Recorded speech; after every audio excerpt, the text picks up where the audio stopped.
Now, you all know Eric Omondi has appointed himself as the hey, Kizungu imekata. Let's start again, okay? He's the self-appointed. Eric Omondi has appointed himself as the spokesperson of the music industry in Kenya. And very recently he came after the gospel industry and he called them out. He was like, y'all are not serious, yada yada. It was just a lot of nonsense, and it was an attack on every gospel artist in the industry, especially the fact that most of them are just using the name gospel artist as a means to get money, when in real life they're just doing the most. They're just perambulating. They're always in scandal. They're always doing something wrong, something that does not uphold the image of a gospel artist. Apparently, he is the tape measure of morality. He is the weighing scale of morality in Kenya. That is Eric Omondi. And none of us has stopped to ask, what is the measure of a comedian in Kenya? You know, we need to talk about this, because he's really calling people out. Have you ever heard of the pot calling the kettle black? You know, you're a comedian. What strides have you made in the comedic industry? Do you have a Netflix special? Do you have a HBO special? Like, are you performing outside the country? What strides have you made for you to thump your chest and now start calling other people in different industries? Because let's be honest, he was borderline rude with the comments he made, especially about the gospel industry. And it seems like Masika took some of those things to heart, because in a radio interview, she goes on to say that Kenya has been very fortunate, especially compared to other African countries. We have countries who are still at war. There are countries right now in Africa who have child soldiers. Even like right now in Kenya, there are people who are facing hunger and starvation. But most of all, we have peace in our country, something that we should not take for granted at all.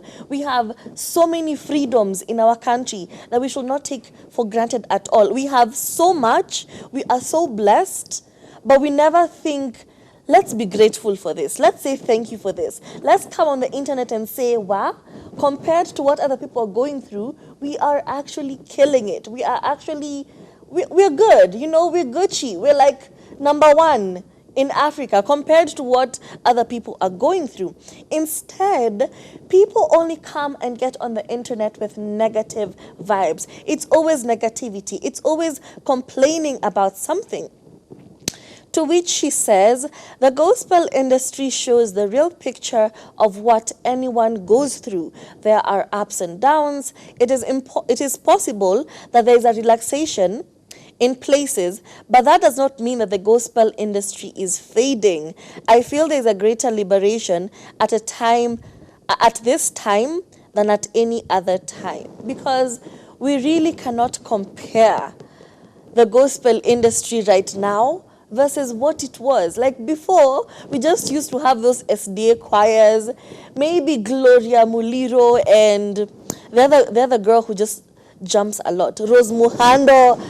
We really cannot be so stuck on that era that we now expect of every new gospel artist to do the same exact thing, to follow the exact footsteps.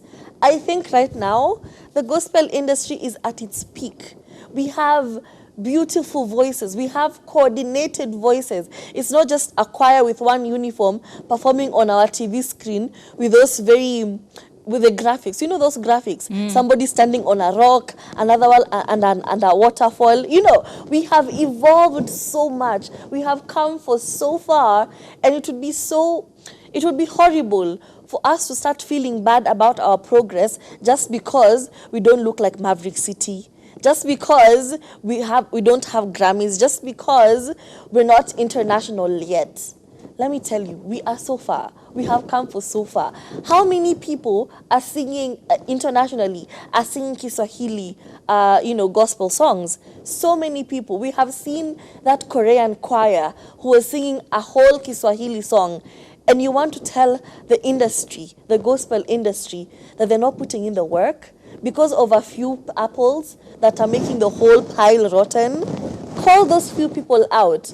Call them out by their name specifically. Target them and tell them, you're not a good look for the gospel industry. Like, rebrand yourself. Sema wewe you're secular. Sema you're a contemporary artist. Stop, saying you're a gospel artist, but the things you're doing are not aligning with that brand. Instead of just collectively saying the gospel industry is dying. Eric Omondi, that was too much. That was really too much.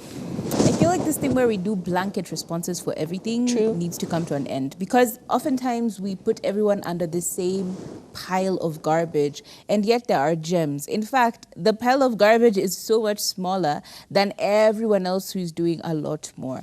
And I do understand the gospel industry has been at its knees recently because we've not seen a lot of new music. We've not seen a lot of new music that is relatable across a larger demographic. Most of what we see is this gospel worship music, and not everyone is about that. Like, it doesn't appeal to every demographic. It doesn't appeal to every age group.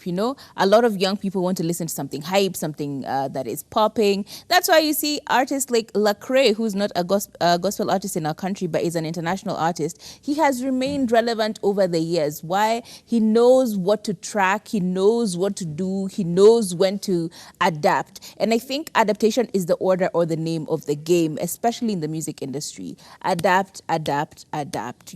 We all have different wants. Yeah, it's like saying, oh yeah, secular music, and then leaving it at that. This is the blanket of secular music and leaving it at that. But even in secular music, we have hip hop, we have drill, we have trill, we have trapping, we have gengetone, we have so many different genres of music. And I think that's the kind of diversity that I want to see in the gospel industry as well. Maybe that's why it's not popping as much now. Maybe that's why there's not as much new music now, simply because the variety is very limited. If you're not listening to Gigosho, if you're not listening to worship music, who are you listening to?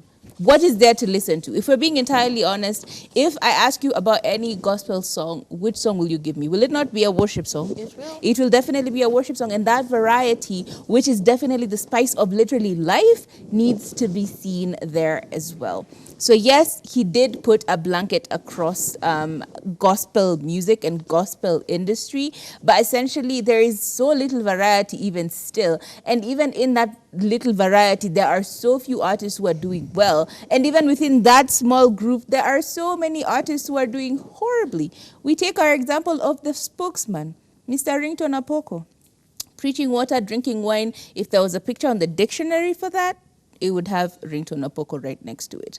Because he is not just hypocritical, the messages that he preaches and how he even goes about things is just weird. We've seen the other artists who did that whole cloud chasing thing with the 200,000 due to my account. Weren't they gospel artists as well? It's just, we need to see more variety. That's my thing. Just give us more variety and then stop batching everyone under the same bandwagon. You know what I mean?